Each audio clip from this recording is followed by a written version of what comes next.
So Scream 5. I don't really have any notes for Scream 5, unfortunately. yeah. So like when I was in the theater, I saw this in the theater. I didn't watch a bitch ass cam rep. Same.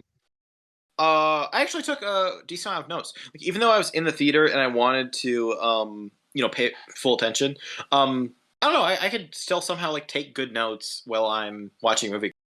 Yeah. So Scream 5, from 2022, just came out like what 2 weeks ago. Yeah.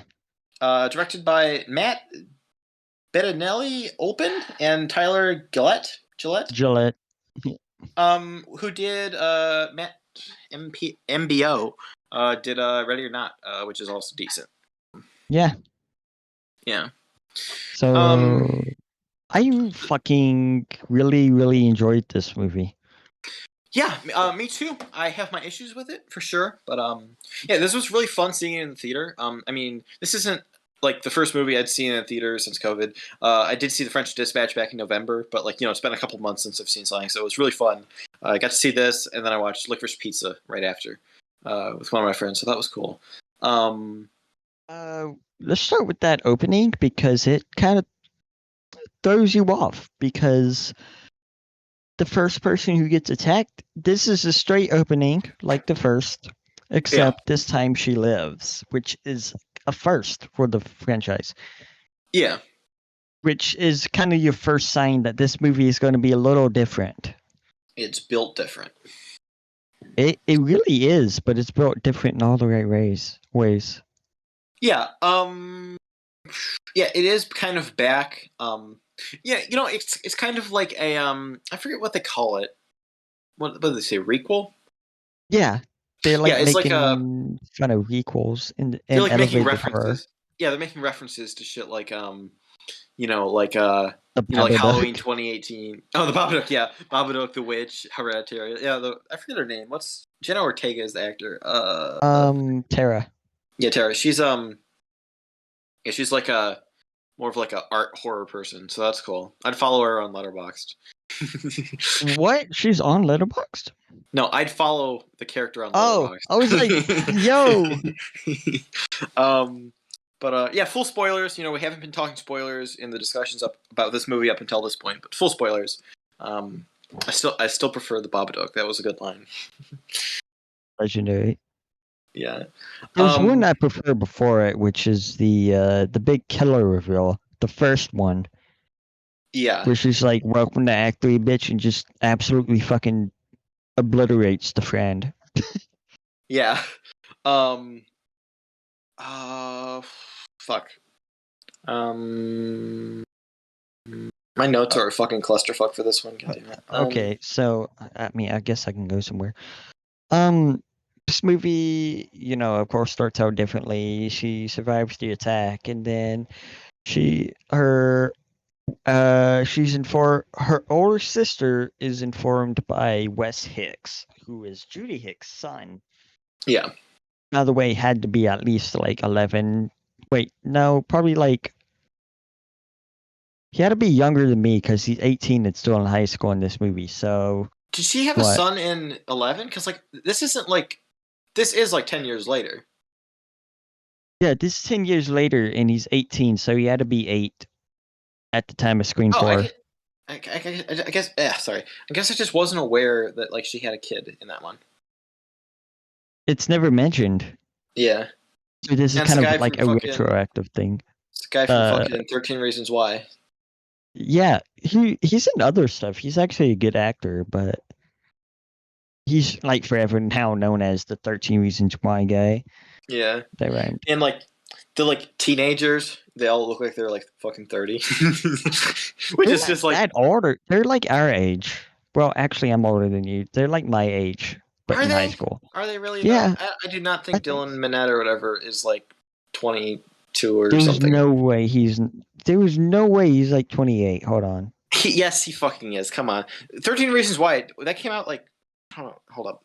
Hold the fuck up. I know the sister is older because she's not trying to be a fucking high schooler.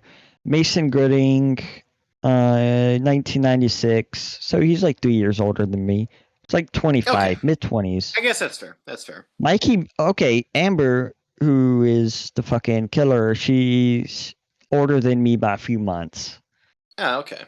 Dylan Minnette, 96. 2002 for Tara. Yeah, So I'm fucking. she was in some She fucking actually Disney fits Channel the high school. show. Yeah, like she actually seems like a high school person. High school person? How old is she? She's 19. Okay. Yeah, she was in some fucking Disney Channel show. I forget what. I just remember seeing it on TV at one point. Like, she was in it. Holy shit. I don't know what. The niece of fucking Randy is the oldest cast member for the high schoolers, and she's 27. Niece of Randy? Wait, who was that? Mindy Meeks Martin. Fuck, I don't remember which character that is. She's the fucking. She has curly hair. She's. Oh, is she the one that's like she's like sitting there doing the look behind you, and it's like look behind youception. Okay. Okay. Yeah. I mean, it's just one of those things where they just didn't look like they're in high school, but I guess maybe they're not. It's not as bad as some movies, you know, where they're like they're actually like fucking 30 and they're playing 15-year-olds. You know, it wasn't that bad. Yeah. Oh yeah, the guy from fucking. I mean, I want to say, it's the guy from Dinner. I want to say it's the guy from Dinner in America, but like that's a really new movie, and like it's not really what he's known for. He's in other stuff, but he's like a guy. He like shows up in the bar and then he gets killed. He's Cal Gallner, he was in like a decent amount of horror movies back. Yeah, in, like the 20s. He's not the guy from Dinner in America, but like I've just watched that like semi recently, which he was in the Nightmare on Elm Street remake, by the way. Hmm. And I know him. Fucking sucks. I know him from the Haunting in Connecticut remake. I haven't seen that. Don't worry about it. Yeah, let's see. Oh yeah, fucking. What's his name? Jack Quaid? Is that it? From The Boys. Shows up here. He's one of the killers. But he's Randy Quaid's son. So. Yeah.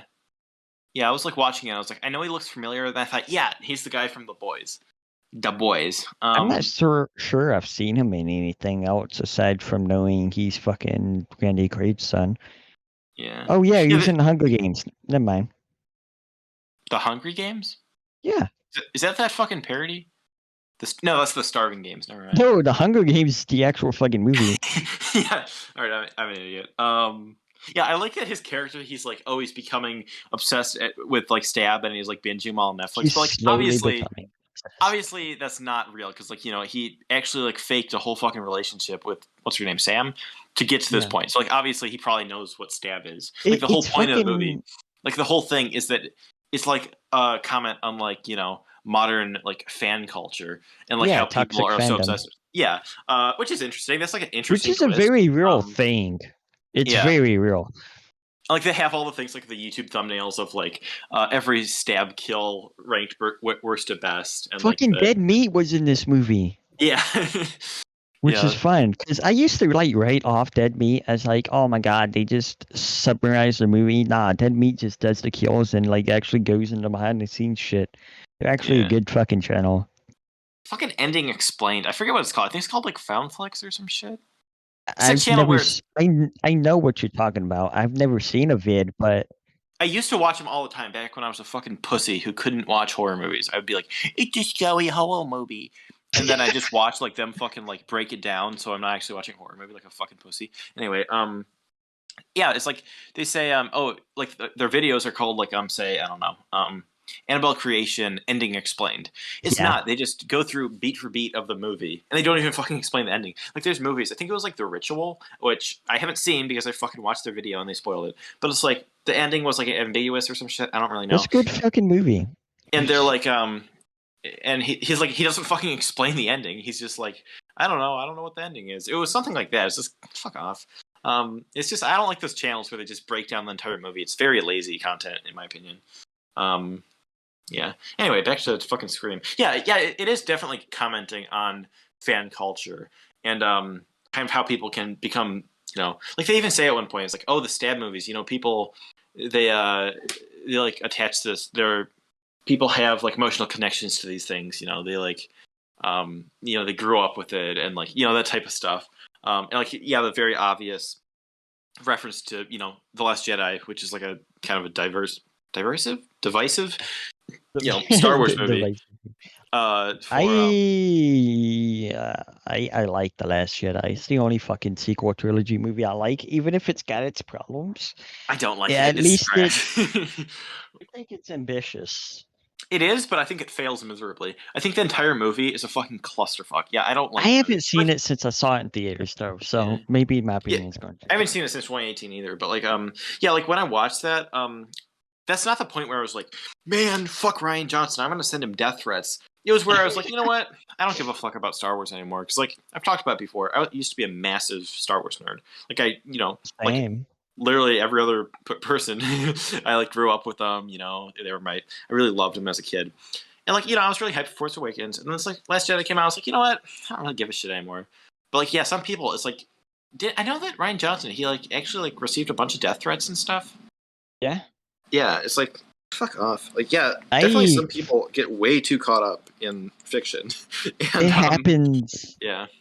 I know, Toxic Friend, I'm a fucking gamer. Like, I know you're not, but yeah. Halo Infinite came out. It has some issues with the multiplayer, and people were, like, sending death threats to the fucking game developers, which is kind of a common thing recently. Yeah. Like, come on, guys. Like, they had to fucking shut the whole subreddit down because of the death threats were getting so bad. Which Reddit, by the way, is brought up in this movie. Yeah. Yeah, grow the fuck up. So, let's see. Yeah, so basically the twist... we don't have to go directly to the twist. What do you want to say about, like, other parts of this movie? Because I have a bunch of just, like, random, disconnected notes. I really like how it connects to the original, and it doesn't feel contrived like it probably. I don't know. I feel like the writing is on point, so it doesn't feel as contrived as it could be. It could be very contrived, like, oh, they connected it randomly for just nostalgia. Like, it feels like it actually makes sense in this movie. Yeah, I mean, there's the whole thing with, like, Sam, her father being Billy Loomis. Oh yeah. That was something I did not like. Expecting at all. I did not like the like schizo visions of him dead, like de-aged. Or was that the same actor? Pretty sure that was Skeet. It is. It was Skeet. But like he's like de-aged. It's like really I don't like that. It was giving me Scream 3 vibes. Like I don't really like the whole like they're having visions of a dead person when it's not supernatural. I didn't really like it. That was kind of stupid.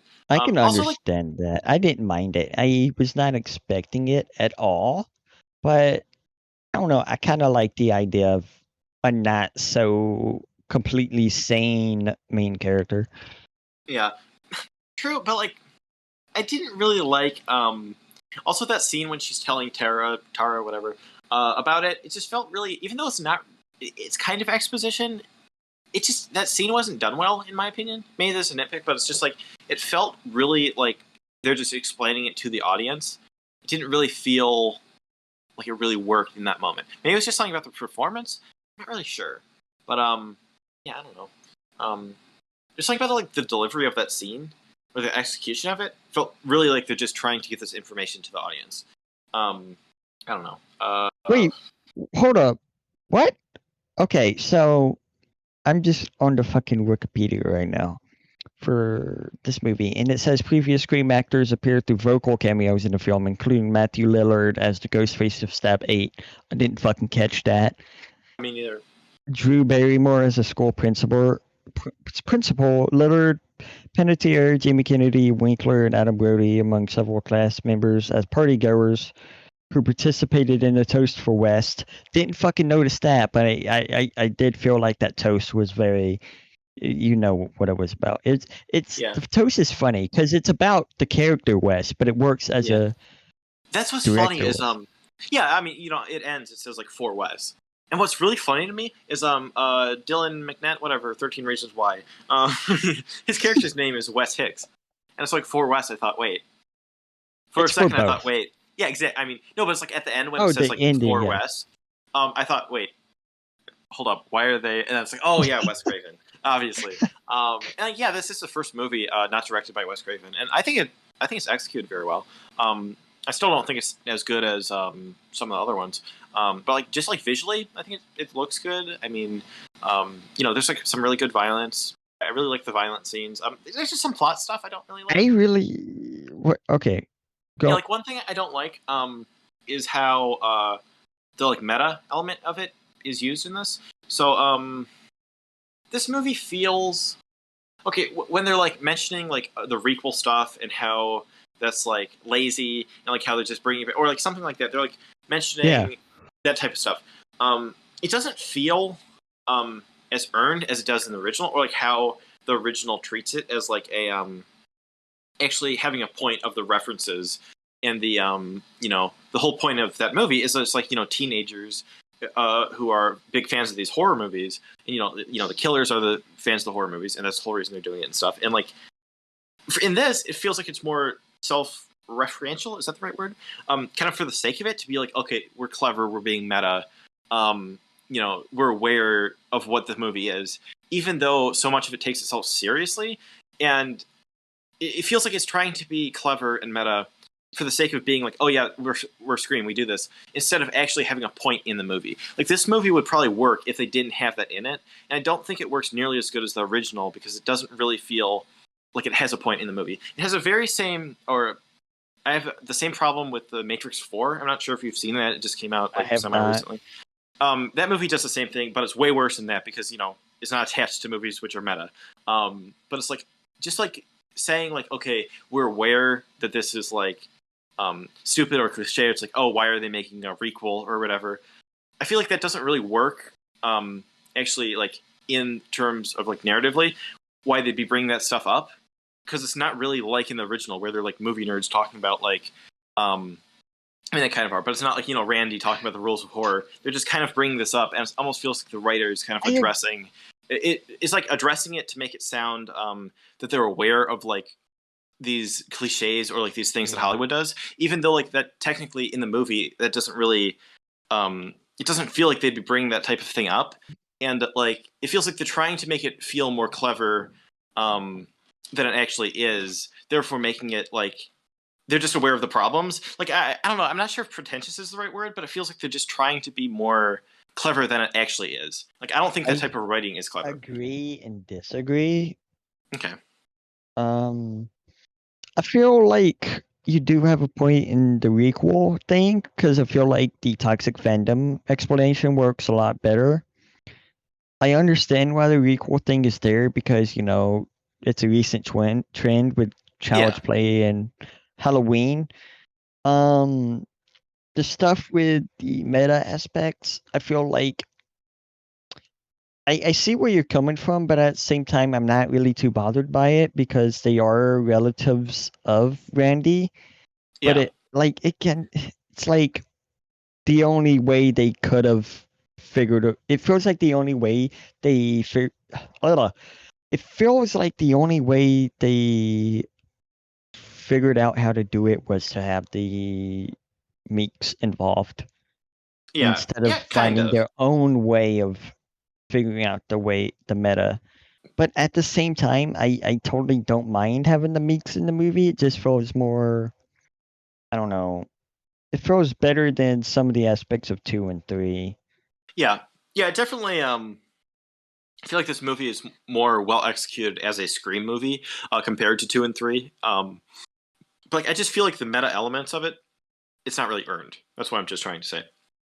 I can see where you're coming from. I'm not sure if I'm not sure of my complete stance on that, to be honest, quite yet.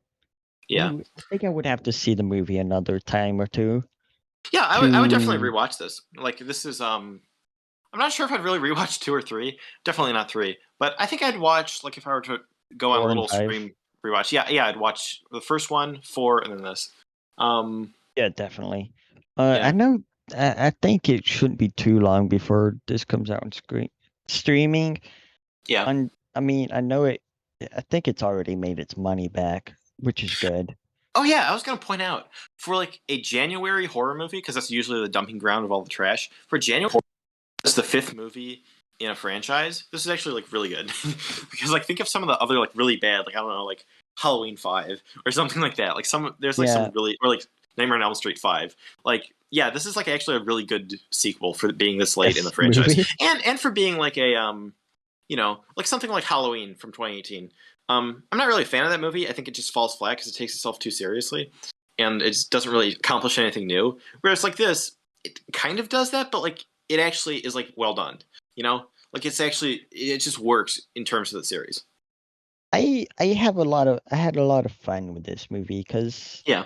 it felt more Scream than it definitely feels more Scream than 2 and 3. At time I feel like I'm just reiterating myself here, saying what I've already said before. Yeah. I don't know. I just had a lot of fun. I feel like a lot of the kills in this movie are pretty fucking brutal. The Red Right Hand is back because it wasn't in 4. The what? The Red Right Hand song. Red Right Hand. The fuck? Designed and directed by Red Right Hand. It's literally What the fuck are you talking about? the song. It's literally in every Scream except for 4. In the end credits?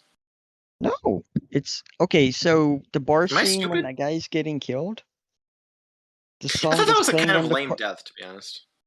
I didn't think that was the greatest kill. It was very like bland.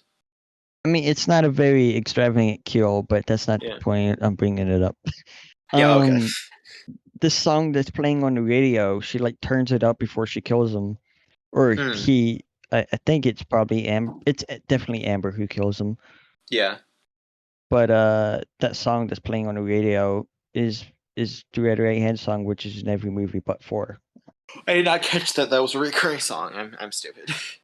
Speaking of music, did you notice the part in the score when Dewey he comes to help Sam? Like he actually because he's like fuck off and slams the trailer door, and basically, and then he comes to help him.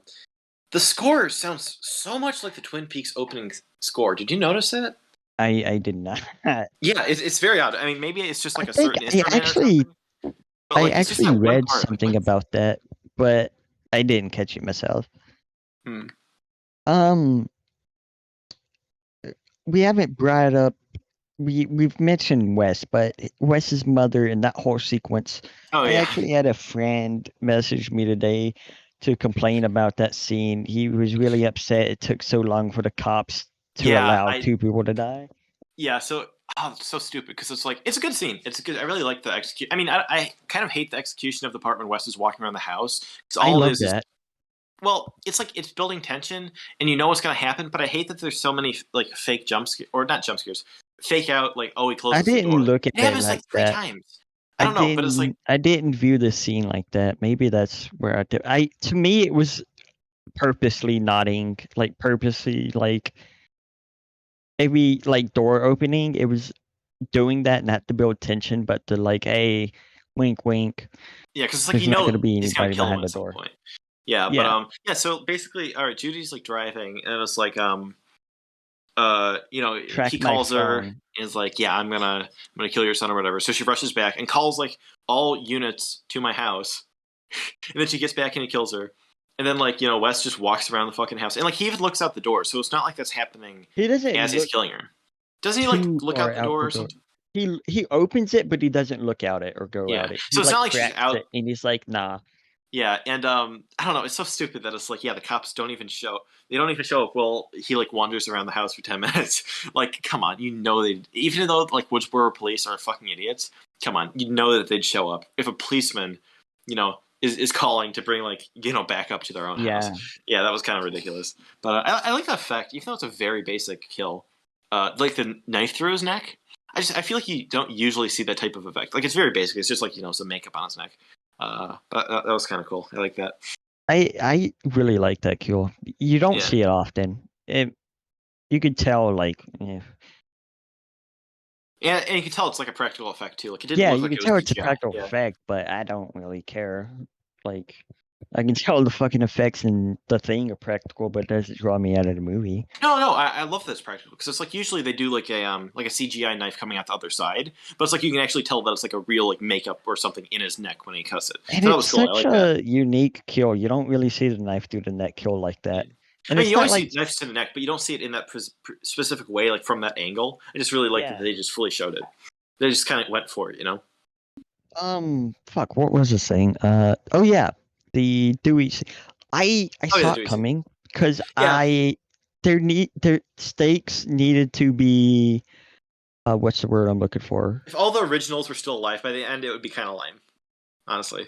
Like it would The feel like, stakes, yeah, the stakes had to be risen and established, and I feel like the only and everybody Dewey's been through a lot, so I'm like, if anyone's going, it's got to be Dewey, because he's I the only one that probably feels okay dying. Like, yeah I don't say like he feels okay dying. I'm saying like I feel like that's the one who would get the yeah. least resistance in dying. He's like the most expendable out of the originals. Not that he's an expendable character, but like out of like like Gale and Sydney, like yeah.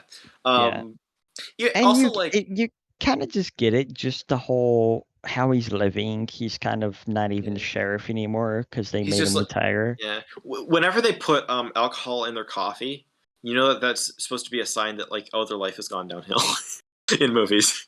If you ever noticed that. I've never.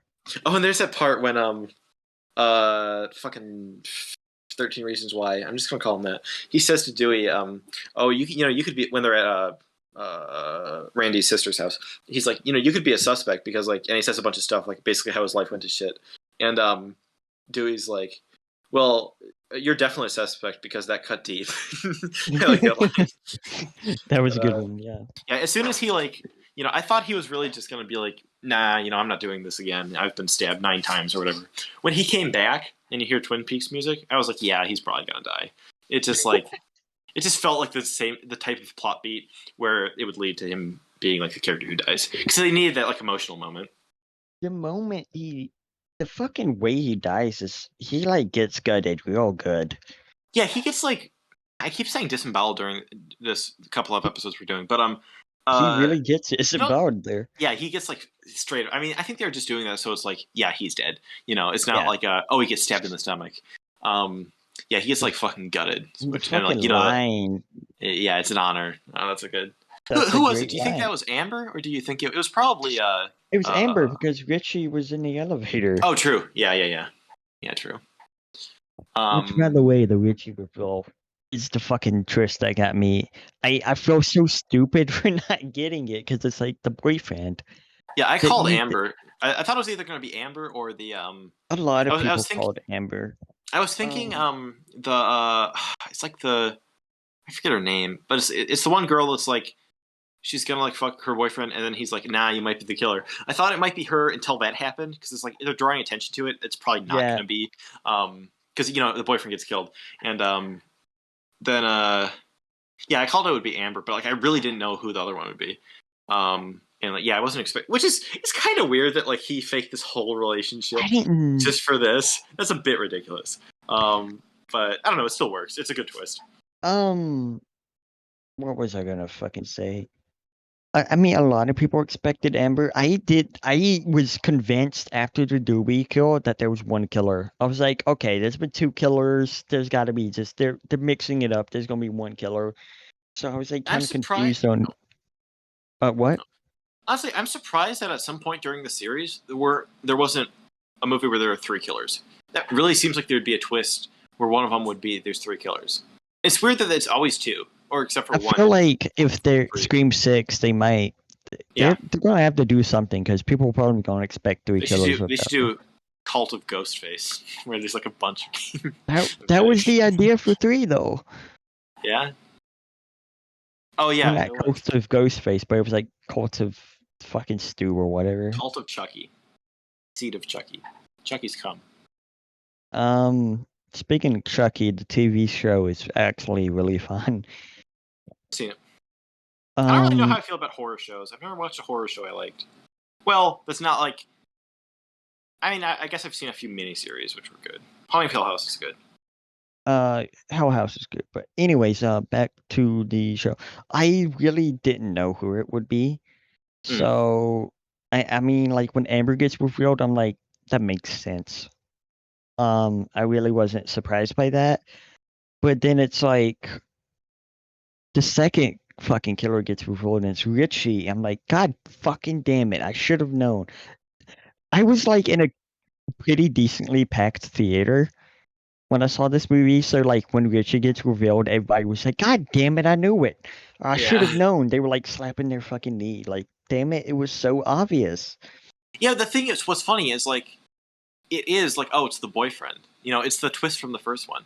But like, it just seems so ridiculous that it's like that would be the killer. It's so obvious it can't be. Yeah. Which like, I do think it's a bit ridiculous that he'd fake this whole relationship for this. But like, I don't know, it works. I mean, the character's motivations don't always have to be completely logical in these movies. But I mean, Amber was toxic fandom, and she's the owner of the Mocker House, which. But I have to point this out. I love that there's a fucking Once Upon a Time in Hollywood reference. Okay, so at first I was just like, oh, that's funny, because it's I realized that she's one of the hippie. Oh, okay, spoilers for Once Upon a Time in Hollywood.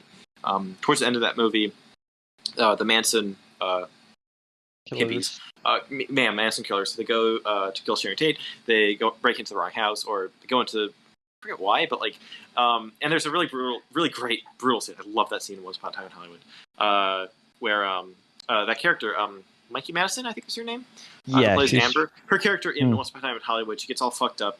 Her face gets like, I think she gets mauled by a dog. I forget. And she gets torched. Leonardo DiCaprio fucking torches her with a flamethrower.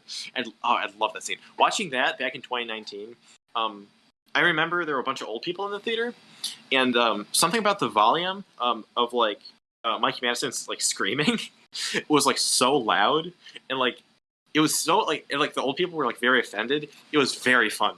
That's like one of my favorite like theater watching experiences. And then in this movie, when that same girl, playing a different character, gets shot and fucking lit on fire, and she's screaming, that was so great. And then like I was thinking, okay, is this just the most weirdest coincidence? But then it's definitely not, because the thing they always do in everyone, where one of the killers gets back up and they have to shoot him in the face. When she runs in with a fucked up face with a knife and she's screaming, that is literally the exact shot, pretty much the exact shot. She wasn't burnt in Once Upon a Time in Hollywood. She was like, I forget it. Her face is all fucked up though. When she like runs out screaming with the knife in her hand, it's the exact same shot from Once Upon a Time in Hollywood. So that's definitely a reference. But it's like seeing that exact same type of scene again. It was very fun. I really loved that. I knew I needed, but I'm very glad. Yeah, yeah, that was my Letterboxd review of this movie. Yeah. Also, I want to say Richie. Was that his name? Fucking Jack Quaid. His name is Richie. Okay. His death, when Sam, she's like, what did she say? Something like, "Don't fuck with the daughter of a serial killer." I think that's what she says. Then she just like cuts him all the fuck up. That was great. Oh yeah, that was great. I love that whole sequence. Don't fuck with the daughter of a serial killer.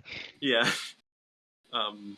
And then Amber gets up, and I still prefer the Babadook. Yeah. Yeah, but like I said before, I do think all these movies are kind of repetitive in plot beat wise.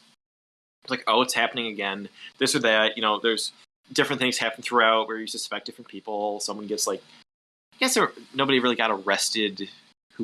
Did they? Actually, I guess there was a part where like all the like friend group teenagers were like questioned, and I guess Amber was there, but like they never showed it. So it's the same type of thing. And then it's like the reveal, and then they all get killed, and it ends. Like all of it, it's all very it's the same thing. Like there's never really a twist. Even though like in 4, like you pointed out, it keeps going. It's all the same exact plot beats in all the movies, which is a bit lame. I think they maybe could have changed something up. I was thinking, are they actually going to kill Sydney? But like, nah, I don't think she's dying ever in these movies. She's like, yeah. There was 2 things I forgot to mention. On the brutality aspect, the opening scene when she fails to kill Tara, the knife through the hand is a pretty fucking brutal touch. Yeah, and when he like stomps her leg and like breaks the leg, that was good. Yeah, scene. I fully expected her to be dead. Like I was like, what? Okay, because like he's like stabbing her in the back and shit. I don't know how it was Amber. Yeah, wasn't Amber because like they had the video of. I guess that could have been pre-recorded. No, yeah, it was definitely Amber because that was actually fucking. Because it was Amber messaging her I'm pretty sure. Oh yeah. And yeah, Richie. Is that his fucking name? Is it Richie? Yes, that's his name, Richie. Hold on, I got the characters' names written down. Is it fucking I Richie? I'm literally on Wikipedia. Okay. Um.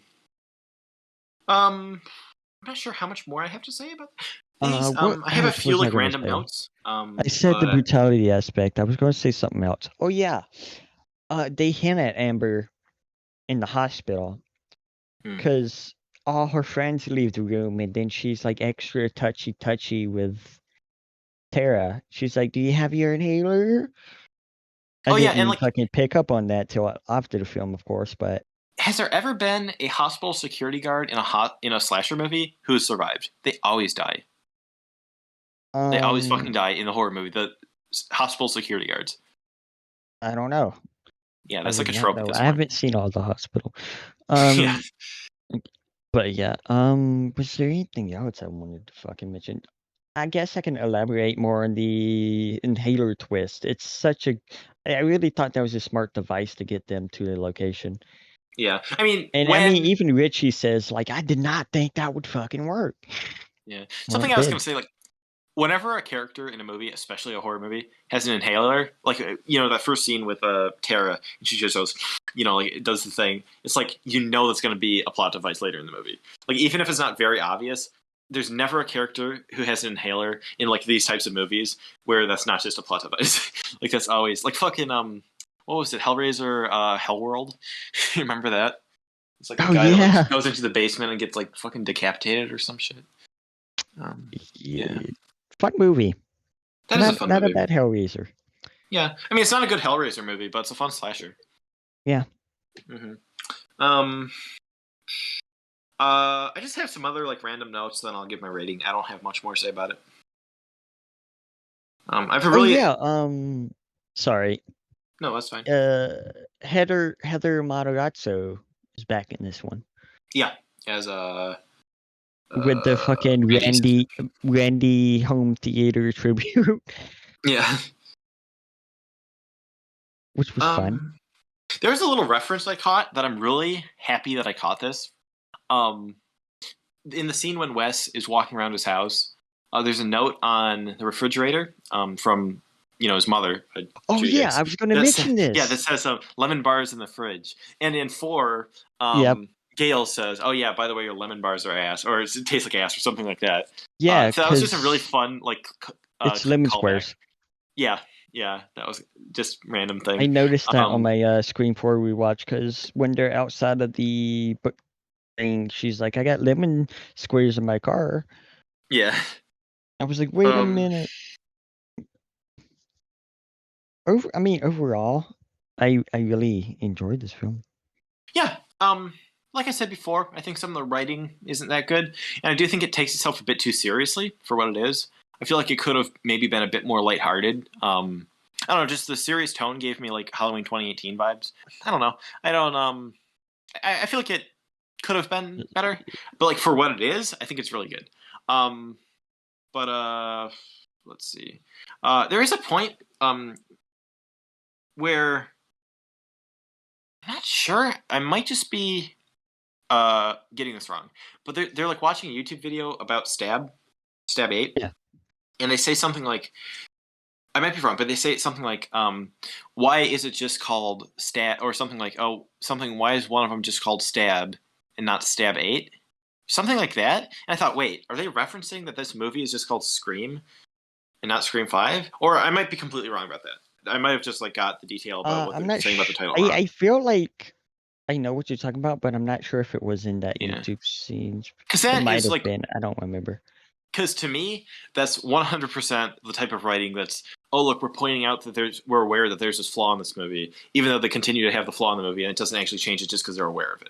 Which the original Scream, that's not what they're doing in that. It's like the characters are aware that it's like, people Oh make yeah, bad I decisions never in horror fucking movies. mentioned this. This is Mm. going back to the first Scream, but the whole virgin thing in that movie, it's a thing. The virgin never dies. Oh yeah, but then she fucks and it was like, Sydney loses her virginity right before the fucking killing spree starts, or yeah, the house that's a nice little like subversion of touch. expectations. Yeah. Yeah. It's a nice fuck you to the roles of horror. Yeah. Um, Also, I think it's kind of funny in the scene in not Stab One, for fuck's sake, Scream One, Scream, Scream 1996, when Sydney is on the phone with Ghostface. She doesn't realize it's him, and she says like something like, it's the big-breasted girl, runs upstairs instead of running outside and makes bad decisions or something like that. And that's insulting. And then she does that exact thing when Ghostface attacks her. But it just kind of shows like it's not so much like, oh, these people are stupid. It's like this is the types of decisions you'd be making in that situation. It's like it's just like I don't know. Maybe I'm reading too far into it, but it's like I thought that was kind of a nice little touch in the original. Oh yeah. I kind of forgot that James Vanderbilt, I think, was the he sent in the first copy of the script. It's written by James Vanderbilt, not the James. Oh, it's not the James Vanderbilt that we all know. I was like confused. Okay, never mind. I'm dumb. This James Anyway, Vanderbilt. Sorry, never that's fine. mind. Forget to cut it out. There's so many times I'm going to have to cut out us interrupting each other and going sorry. Okay, so what would you say is your favorite scene and kill? I'd say probably my favorite kill is either Richie getting stabbed to death. I really like that. Or I also really liked. Yeah, I mean, I like Dewey. I like the Dewey scene. I can't just name like every good scene, but I also really like Amber. the Amber. That part, just especially since it's a Once Upon a Time in Hollywood reference. I fucking love that. And like that whole sequence, that's my favorite scene. Just the whole like ending part. I like that. But okay, I want to say that scene, but also when fucking I forget her name because she's kind of a smaller character in this film. When she gets fucking shot, just you don't really see people shot in the fucking head often unless they're the killer or getting like I don't know. It was just something so brutal and sudden about her getting just shot in the fucking head and welcome to Act 3, bitch, or whatever she says. And I just fucking love.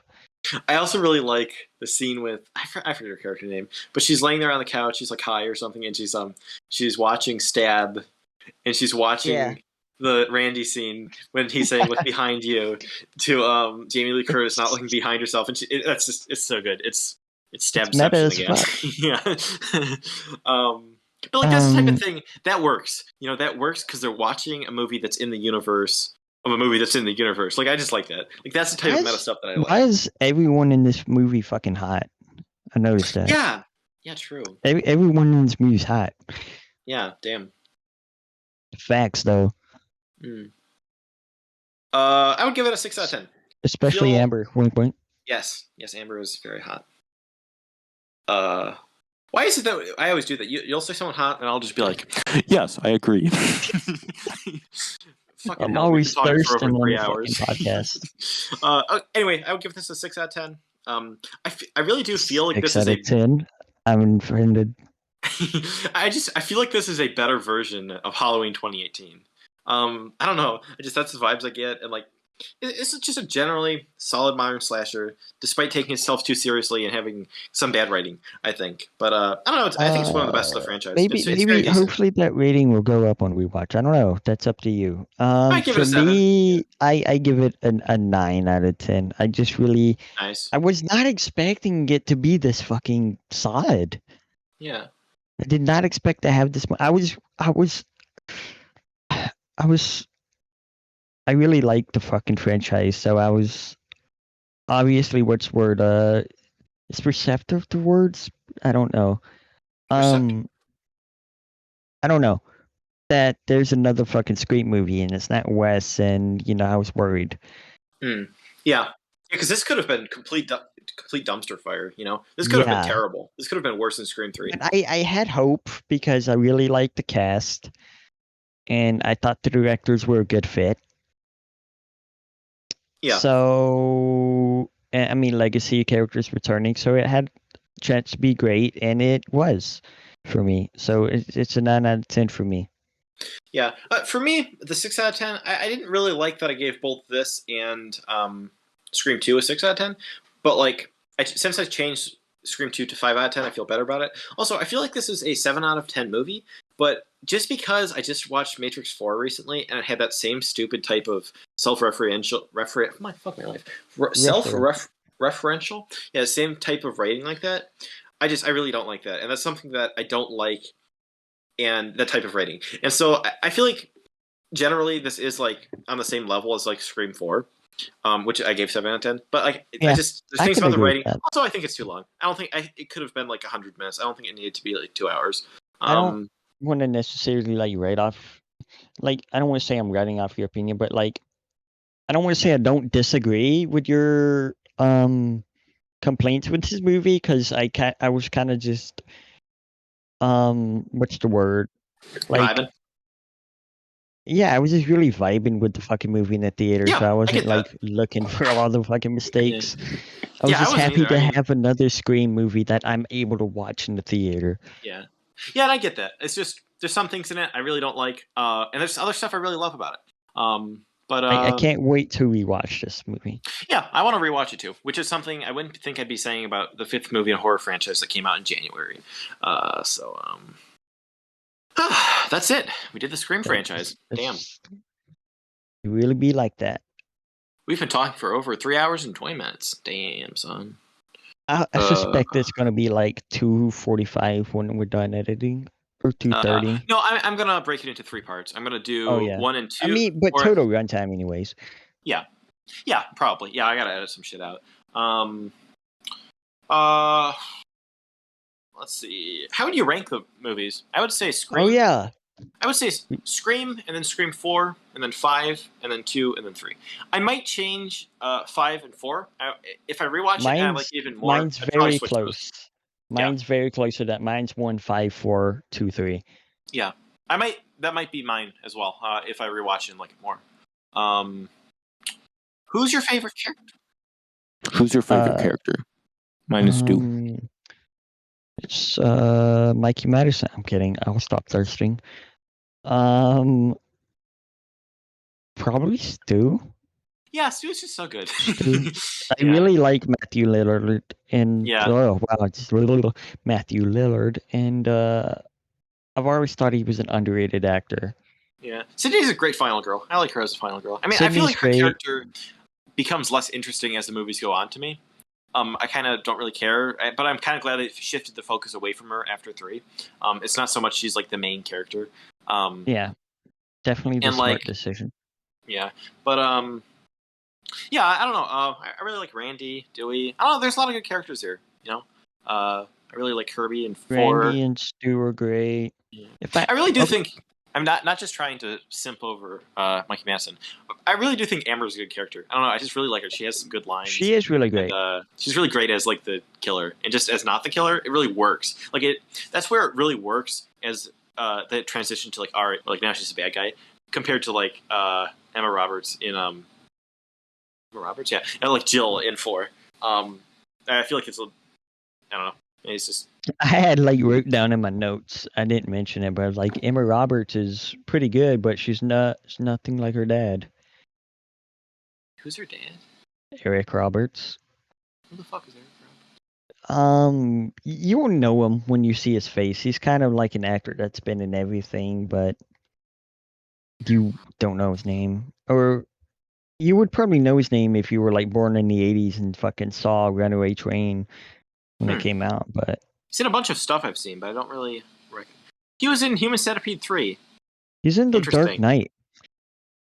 Interesting. He's in a lot of stuff. What the fuck? He's great. Um, He's in a lot Yeah. of low budget shit too, apparently. A Talking Cat, that's a movie. I had a whole bunch of notes that I wanted to say like after just about the franchise in general, but I already said them throughout. Like the stuff about like, you know, the Ghostface having the same knife and how they all kind of end the same. And I do like that. Oh yeah, or like how the titles they don't add stupid taglines on, even though they kind of fucked up the it not being 5 cream. Still, it's like I don't have anything else to say. This isn't my favorite horror franchise. I really like it. I think it's fairly consistent quality-wise. I don't think they're all great, but It's mine. yeah, it's if I haven't yeah, already made that clear. it's up there. It's definitely better than like I don't know Halloween. I mean, there's some great Halloween movies. I think. Well, there's some decent Halloween movies, but like, yeah, it's definitely or like Nightmare. Even though like I love Nightmare on Elm Street, and some of the sequels, like there's some really bad like Friday the 13th, or there's some really bad like Nightmare on Elm Street movies. Where like even though Scream 3 sucks, I don't think the rest of them that doesn't bring down the rest of them. Really it's like a very solid franchise. A good portion of the Friday the 13th movies, which we probably should we'll discuss. Yeah. As well as Nightmare on Elm Street, since I fucking own all of them now. Yeah, I own them all too. Except for the remake. Fuck the remake. We're not going to talk about the remake. Yeah. All right, we should wrap this up. One more note that's Scream related. The song Neve Campbell 96 by Clipping is a great fucking song. It's basically like a final girl anthem. Basically, it's really good. You have to fucking check that out. It's called Neve Campbell 96 by Clipping. I really know great. About Clipping because I know about JPEG Mafia and they're kind of similar. I have not heard that song. I haven't really listened to any of Clipping. I'm fucking behind on my JPEG Mafia even, so JPEG Mafia's nice, yeah. Okay. That's another horror franchise down. We have like 50 more to go. Yeah. What do you think the next one we're going to do is? Because like I said before, I'd love to talk about Saw, but that wouldn't make for good discussion, I don't think. Maybe if we were drunk. I want to say like either probably Nightmare on Elm Street or Friday 13th. Yeah. I'm not really sure at this point. I really like the majority of the Friday 13th movies, even like some of the bad ones. I fucking hate the first one. But even like as mad 2 and 3 are, I kind of like them because 3 has some good moments. 4 I don't like him after 4. What? 4 is really good. I don't like him after that. What 6 is better than 6 is like 4 but steroids and better. 6 is actually, like the ultimate. How many are there? Fucking hell. Actually, let's cut this out. We're going on for way too long. Yeah, I don't want the third part to be like 90 minutes and that first 2 are like 2 or like an hour. So next week we'll be recording next week, but we'll probably upload the week after just to keep a consistent schedule. We're going to be talking about Cure by Kiyoshi Kurosawa. I might have said that wrong, but and also another Kiyoshi Kurosawa film, Pulse, from 2001. So that should be fun. We're gonna have some guests on. We might have Title back actually. I know he's not here right now because he had to dip, but yeah, he might come back on. I'm not gonna say for sure, but we're gonna have another guest returning, which I'm looking forward to having him back on. But that should be fun. Thanks for listening. If you listened all the way through, because this will be a long, several part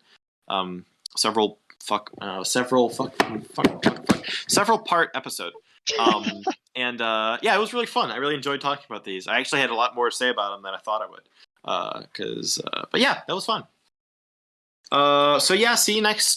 See you 2 weeks from now, and check out the YouTube channel, check out the Daisuke Beppu episode, and follow us on Letterboxd.